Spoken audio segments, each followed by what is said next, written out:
written on many topics related to public education. Please welcome Jennifer.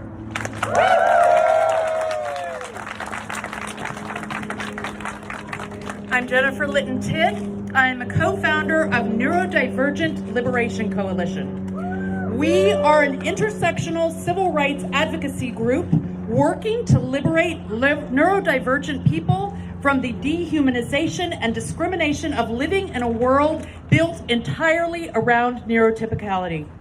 We seek to upend a toxic system of neurotypical hegemony, I can never say that word. That is, but it works there. That is traumatizing, injuring, and killing too many of us. I am a multiply diagnosed neurodivergent. I have 2 children who are autistic and ADHD. I'm ADHD, probably autistic undiagnosed, have a raging audiosensory issues, and I am acutely dyslexic, which makes standing in front of you, reading aloud, terrifying.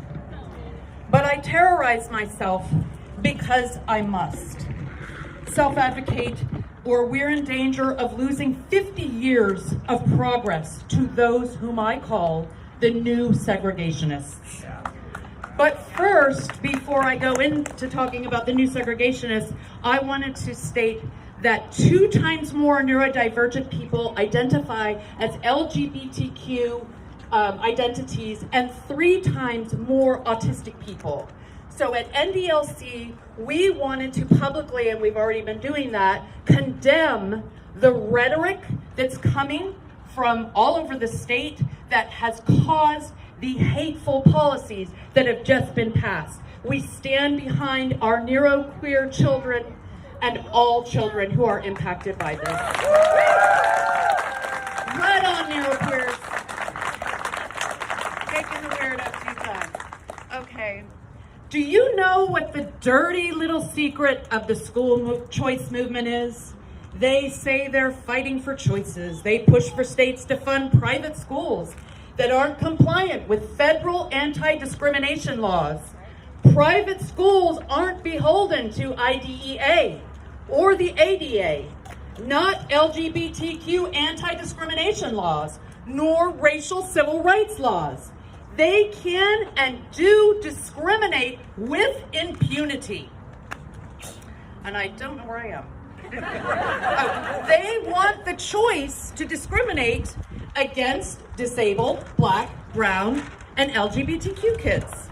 The school choice movement and meritocracy rhetoric began after Brown versus Board in 1954. Both movements have gathered some idealists who've been conned, but the underpinnings, make no mistake, are segregation. They trap many parents with special ed kids into believing that private schools are the promised land for our kids. Everything will be better once we get in there. Not realizing, I've lost myself again. Moment for applause. Yeah. See, this is dyslexia and speaking did not work. Not realizing that IDEA, passed 46 years ago, promised a federal outlay of 40% per student. IDEA has never been fully funded in 46 years. At its highest in 2014, disabled children were allotted 14.9% per child. Now, per child federal funding stands at a paltry 13.7% per child. There are 7.1 million disabled students in U.S. schools, and failing to fully fund IDEA, Congress has chosen to discriminate against 7.1 million disabled children. Why are we talking about diverting funds to private schools when we have not yet fully funded public schools? Modern segregationists think we need to spend less on inclusion education. The law says we need to spend more, 3 times more. School choice and meritocracy are sanitized euphemisms for reinstating segregation. But this time, expanding the discrimination beyond just race and class, they seek to expand the discriminatory segregation to disabled and LGBTQ kids. I guess this is the right's version of inclusion. We're all included in the discrimination. Their leadership demonized children experiencing poverty, children of color, disabled children, LGBTQ, and blame them all for what needs addressing in schools. Ignoring the fact that half the schools in this country during segregation were far worse than schools are now for far too many.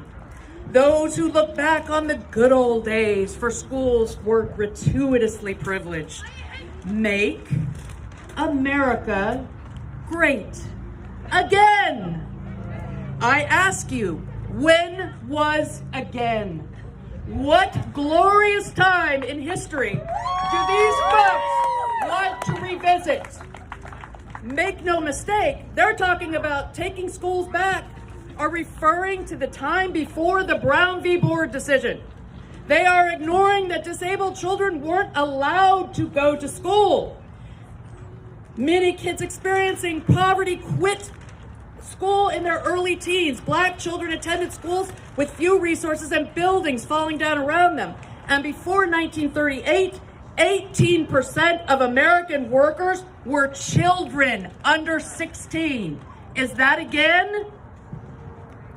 Modern segregationists hold up test scores of private schools as proof segregation is working again, ignoring that private schools choose their student bodies and don't have to take whoever walks in the door.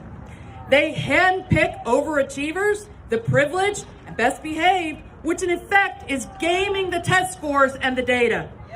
Modern segregationists think that disabled kids cost too much, not just for their education, but also their health care. They'd prefer they just stop existing or stay out of sight because we are a bother. They know they can't privatize and profitize education unless they cut out the kids who cost too much and corral them into separate and unequal facilities.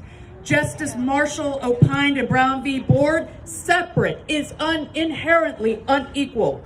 Ruth Bader Ginsburg opined in Olmstead v. Elsie that unjustified isolation is properly regarded as discrimination against disability, based on disability. Privatizing schools is not a reason to justify isolation of disabled children, nor is making schools profitable a justified reason to isolate them. Schools are not the providence of non-disabled children that disabled children are invading. We belong everywhere with every support we need to make anywhere possible. And Oberti v. Board, Judge Minton opined that inclusion is a right, not a special privilege for a select few. And in Andrew F. v. Napoleon in 2017, not only upheld the fundamental right for disabled children to be included, but expanded on previous precedents, that they have the right to progress in school. How exciting. Let's stop calling it school choice a misnomer to sanitize the hideous truth. They're segregationists, and they think disabled people will stand down and let them roll over our enshrined fundamental right to an inclusion education. They're wrong. They've underestimated us, and as Martin Luther King once said, the arc of the moral universe is long and it bends towards justice. Disabled